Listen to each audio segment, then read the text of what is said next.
ije sambe ya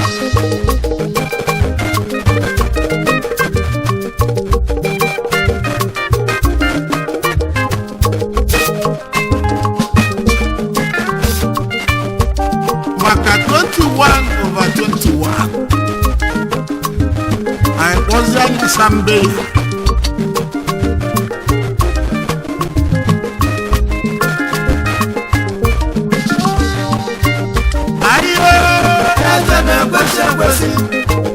ụmụnne m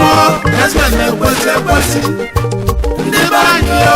eze na-ekwesị ekwesị ka anyị ga na-ewuli o mere iru anyị na-achọ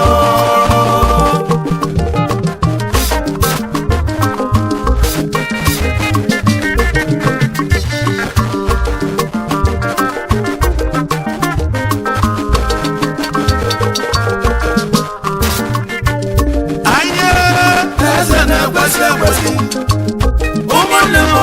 eze na-ekwesị ekwesị ndị be anyị eze na-ekwesị ekwesị ka anyị ga na-ewuli o mere iru anyị na-achọ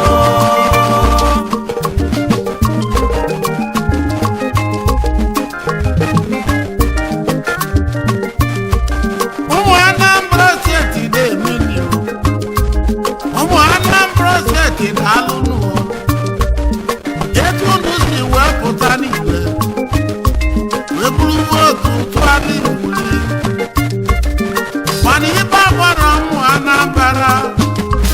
Willie Obianọ mere ibe anyị na-achọ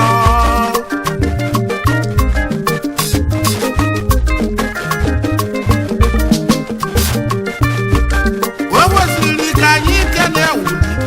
eto o buru ebu o weri n'oge gboo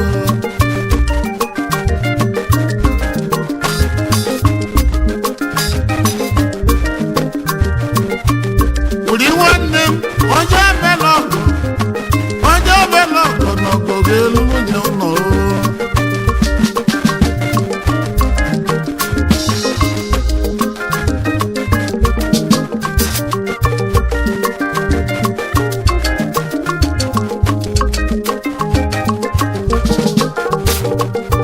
ekene onye emela ọgụ mechi igwe ọzọ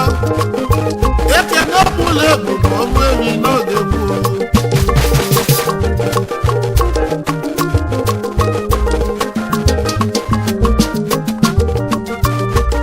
Obianọ batara n'ọchịchị gosi anyị sampụl etu ọ ga-esi wee chi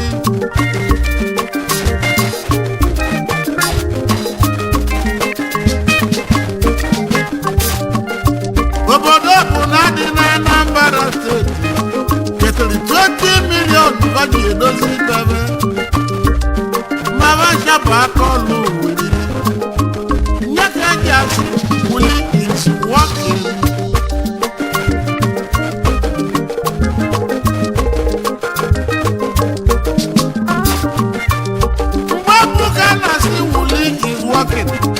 nke kịta bụzi wuli is still working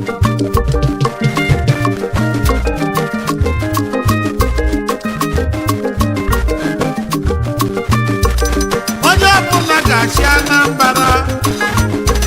ya gbakwa mbọ ka ọchịa ka wuli maka ọchịa ka wuli bụ Obianọ mmanụ ile ga-adị mma na Anambra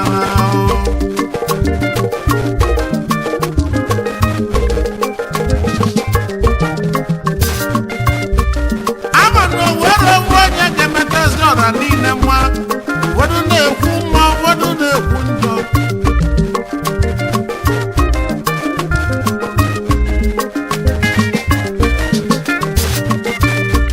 nke bụ eziokwu na wuli mere ọfụma onye ka anyị ji pụta n'igwe tụọ vootu adatụ vootu ka nna ya n'azụ onye ka anyị na-atụrụ Willie Obianọ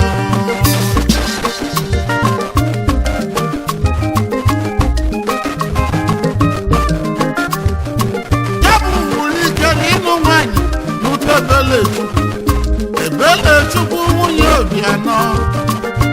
ibe anyị na-akwụ ya bụ sodi eme wuli na-azọnye ebele na-azọnye wuli na-azọnye ebele na zụnye ya ka anyị ji akwụ ya osodi eme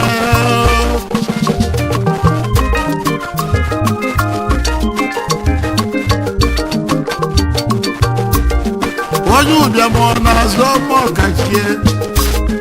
onye ụbịam ọ na-azụ ọma ọkachie were iwere ego tupu ọ baa n'ọchịchị oburu ụzọ buru ego ewelụala obodo ọlụ tupu gọọmenti eweta nke Anambra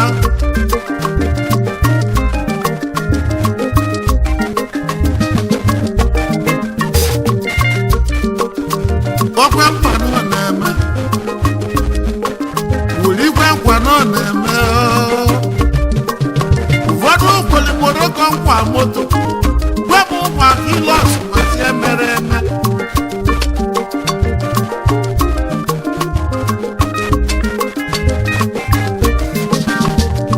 mana Willie Obianọ ọgwa nkwa ọ na-emezu nkwa Willie Obianọ ọgwa nkwa ọ na-emezu nkwa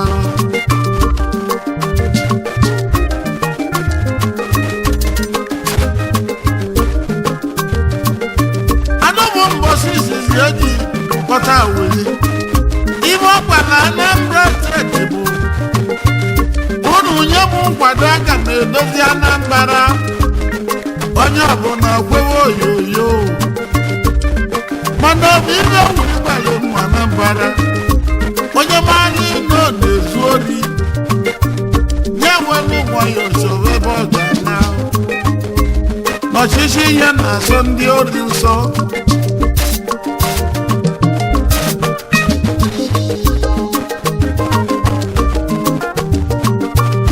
onye bụrụ kidnapa ya were nwayọ chọrọ ebe ọ ga-ana maka na aka mata enwe ọzọ amụ gị aka mata kidnapa ọ na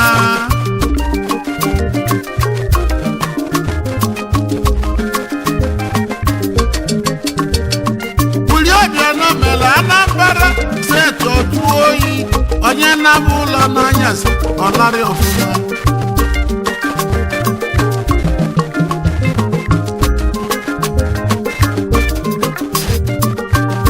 unu elozogo Operation Light Up Anambra Operation Light Up ijebe njem n'anyasị eletrik na-enwu n'ụzọ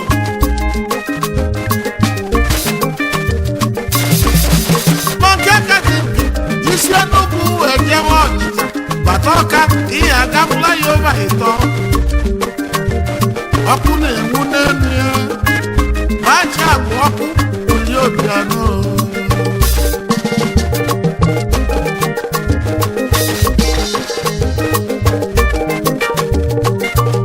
mmụ Anambra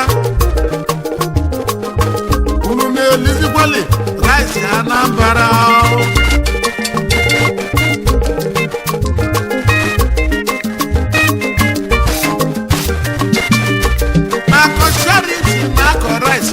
Anambra onye ọbụla wee lie rice kwelu tata Anambra na-ekwu oyoyo Anambra na-ekwezi oyoyo Anambra na-ekwu oyoyo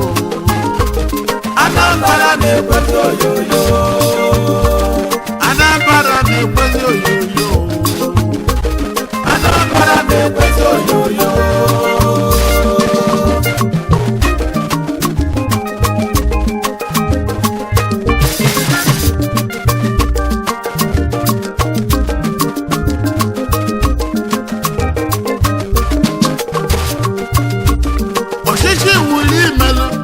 Anambra ndị ọrụ oyibo na n'ụgwọ ọnwa n'oge n'oge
eze na-ekwesị ekwesị ka anyị kene wuli omena ife anyị na-achọ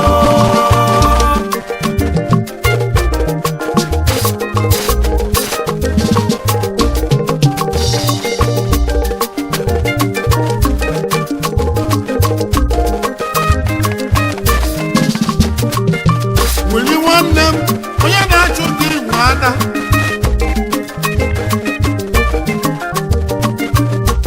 wuli nwanne m onye na-achụ gị nwe ada ọ bụzikwa ka igbo odogwu ọma mbala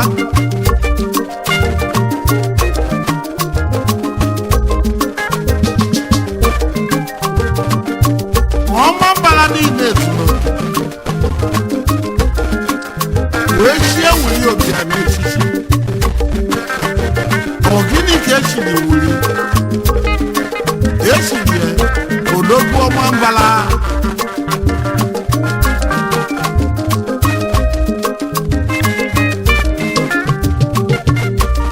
ijụọ nwoke ọsị na ya dị ọbọ ijụọ nwaanyị ọsị na ya dị ọbọ ijụọ nwoke ọsị na ya dị ọbọ ijụọ nwaanyị ọsị na ya dị ọbọ onye ọbụla sị na aka ya dị ọcha ị na-aga agwa m onye aka ya dị oji n'ụwa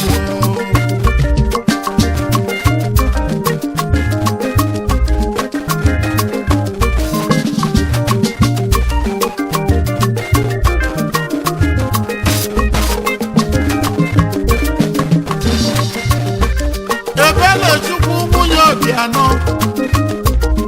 na di gị bụ mmadụ abụrụ Chukwu aba unu mejerebe na Chukwu maka unu dị Chukwu wee bụ n'ụzọ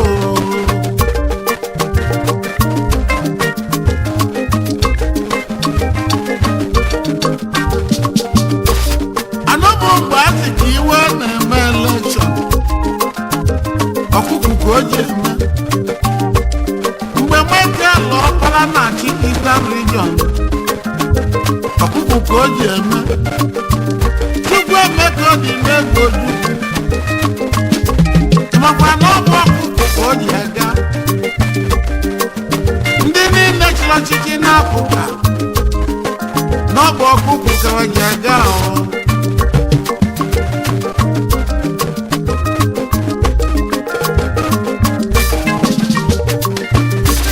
Wuli Obianọ ibe o ji winue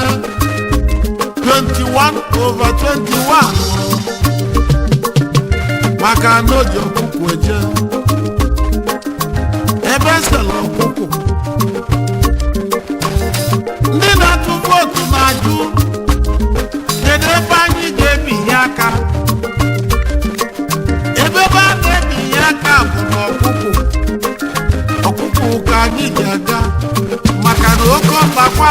anyị ma na-achị evorugo Wuli Obianọ nwanne m karịgo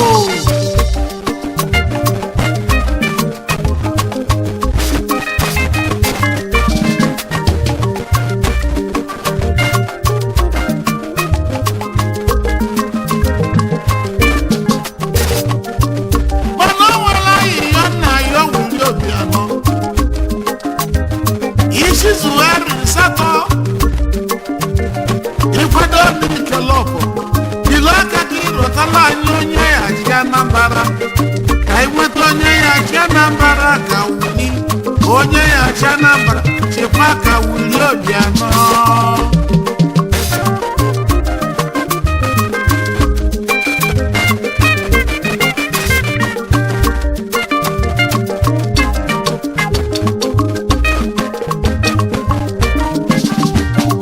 Wuli Obianọ ndị ọlụsị na-enye gị ekene Wuli Obianọ ndị ọlụsị na-enye ya ekene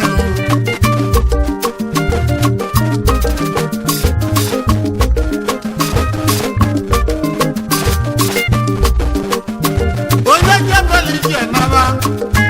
ọ bụgodiri na ya ọ na-anabie maka eletrik na-enwe ebe ọbụla maka Wuli Ibe na Anambra light up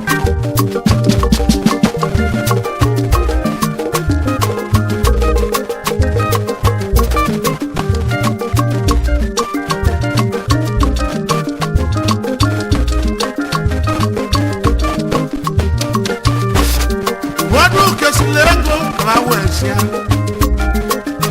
mana Obianọ mesịrị nwee mmeri 21/21 ọbịa ka akpọrọ ije Sambeya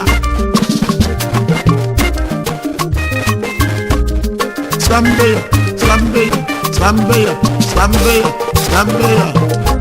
oh Willie Obianọ ana m akpọkwa ịkọnyere nka na-akpọkwa ịkọnyere mgbagwa ana m akpọkwa ịkọnyere kem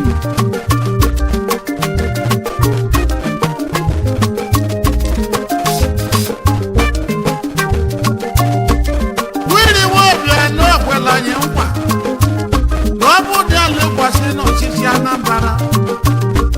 ya ga-eme Anambra steeti anyị nwebe aṅụrị tata Anambra na-ekwezi oyoyo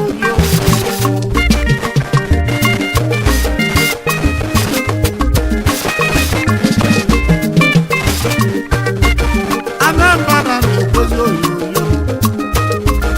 Anambra na-ekwezi oyoyo Anambra na-ekwezi oyoyo Anambra na-ekwezi oyoyo Anambra na-ekwezi oyoyo Anambra na-ekwezi oyoyo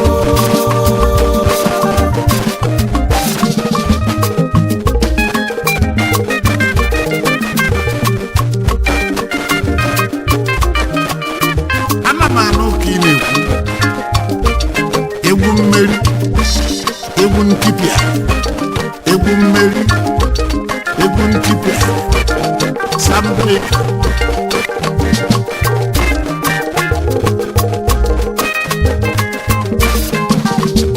Chukwu ji egwu wee dum ụlọ egwu a na-abịazi m arụ Emeka were egwu nke na-egwu ndị Obianọ n'ọlụ ọgba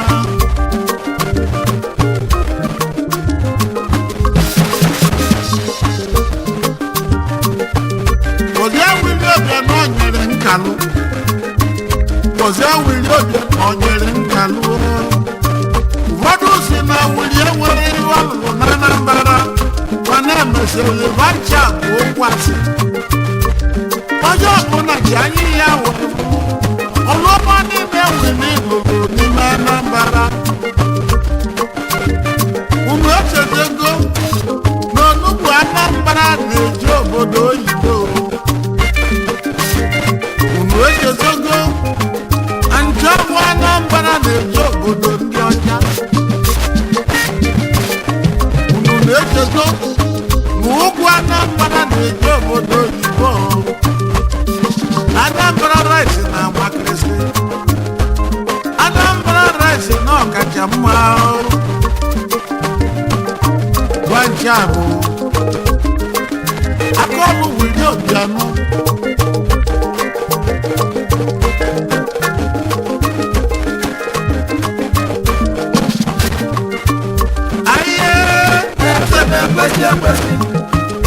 ụmụnne m eze na-ekwesị ekwesị Anambra eze na-ekwesị ekwesị ka anyị kele Willie o mere ife anyị na-achọ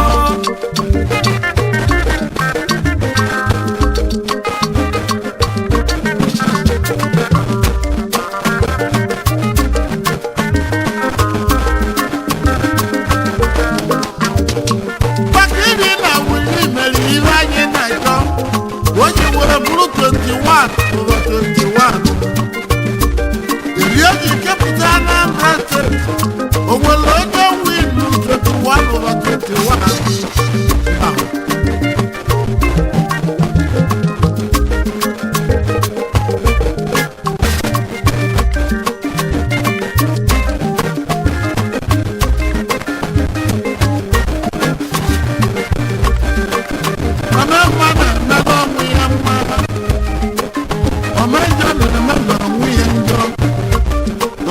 National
nọ